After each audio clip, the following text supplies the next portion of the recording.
Des angles morts en circulation, il y en a plein, dépendamment de ce qu'on conduit comme véhicule. Parce que dans la voiture, bien sûr, il y a de chaque côté. Mais si on conduit un gros camion, un autobus, il y a un angle mort en avant. Puis il y en a derrière aussi, évidemment, si on a une cargaison.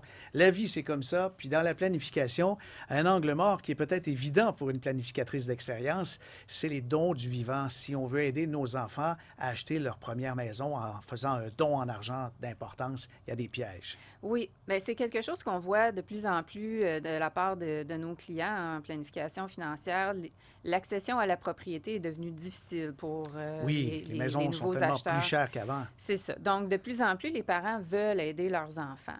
Après ma barre, quand ils regardent leur niveau de placement accumulé, il y en a qui peuvent se dire, ben, je suis capable de pouvoir aider mes enfants, mais la Oui. question, c'est, est-ce que vous pouvez réellement vous passer de cet argent-là? Est-ce que ça pourrait venir compromettre vous-même vos propres objectifs de retraite? Et comment on s'y prend pour le savoir? Bien, premièrement, ça prend évidemment une bonne planification financière. On doit évaluer si le fait de se priver d'un certain montant d'argent dans notre portefeuille peut encore nous permettre de réussir à atteindre nos objectifs parce qu'on n'est pas plus avancé. Si on se retrouve sans ressources et toujours vivant, bien, vers qui on risque de se tourner? On risque de se tourner vers nos enfants. Ben oui. Il n'y a pas un parent qui souhaite être dépendant financièrement de ses enfants. Non, c'est ça. Donc, l'idée ici, c'est qu'on ne veut pas non plus enrichir nos enfants au risque de s'appauvrir soi-même. Si le 50 000, le 100 000 ou le 150 000 qu'on se prive dans nos placements nous aurait permis de générer un revenu qui nous génère un revenu de retraite ou une rente de Mhm. retraite en continu et que cet argent-là, on ne l'a plus, bien, on comprend qu'évidemment, ça peut créer un trou ou un manque à Ouais. gagner là, Il peut être dans, énorme pour ceux qui ont justement peu d'économies de côté et qui vivent avec les rentes gouvernementales principalement. Oui, puis, tu sais, si on prend un exemple concret, là, disons quelqu'un n'a pas encore pris sa retraite, mais qui a quand même réussi à accumuler 500 000 là, à Ouais. 60 ans et qui décide qu'il fait un don de 100 000 à son enfant maintenant, mais qui va prendre sa retraite seulement à 65, disons qu'il y a 5 de rendement là, sur ses placements.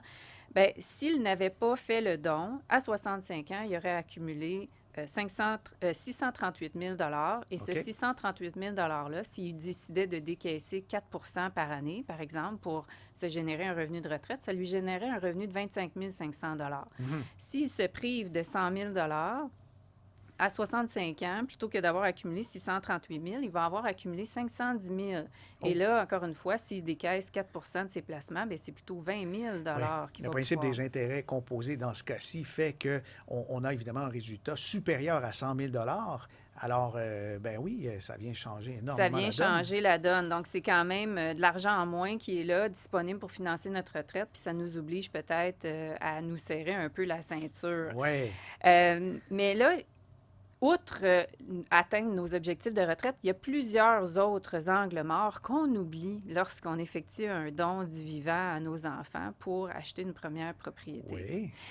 Premier angle mort, souvent qu'on oublie, c'est que notre enfant, il va acheter cette propriété-là seul ou avec un conjoint ou une conjointe. Et s'il Mhm. achète avec un conjoint, une conjointe et qu'il n'a pas bien structuré les documents d'achat et Ouais. qu'éventuellement il venait à se séparer et qu'il sépare la maison, disons 50-50 à la vente, bien, il y a une partie du don que vous avez fait à votre enfant qui Qui peut s'en va partir. à l'ex-conjoint. Et c'est peut-être pas ce qu'on voulait. Mhm. Donc ça, c'est Il faut bien faire ses papiers. il faut bien faire ses papiers, il faut bien documenter le don. Il y a moyen de sécuriser ce don-là pour qu'il revienne entièrement à notre enfant si jamais il advenait une Oui, séparation oui, puis qu'on oui. n'a pas acheté seul. Ben, je crois que c'est important de préciser que c'est le parent qui fait un don. C'est pas l'enfant qui fait un don.